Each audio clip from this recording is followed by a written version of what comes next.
வணக்கம். டிஎன்பிஎஸ்சி திருப்புதல்ல நம்ம தமிழில் அணி இலக்கணம் தான் பார்த்துட்ருக்கோம். கொம்பு முளைத்த குதிரை போல் இதில் உள்ள அணி எது? விடையில் பொருள் உவமை அணி.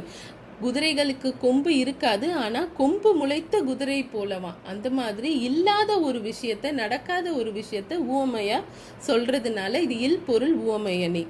இல் பொருள் உவமை அணி மறைப்பொருளில் வரும். அதாவது இல்லாத ஒன்றை இருப்பது போல கற்பனை செய்து அதனை உவமையாக காட்டுவது.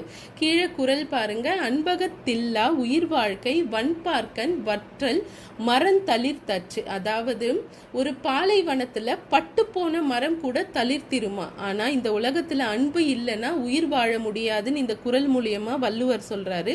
பாலைவனத்தில் மரம் தளிர்க்காது, ஆனால் அப்படி நடக்காத ஒன்றையே நடப்பது போல ஊமையாக காட்டியிருக்காரு. உங்களுக்கான பயனுள்ள தகவல்கள் அடுத்தடுத்து வந்துட்டு இருக்கு. சேனலை சப்ஸ்கிரைப் பண்ண மறந்துடாதீங்க. நன்றி.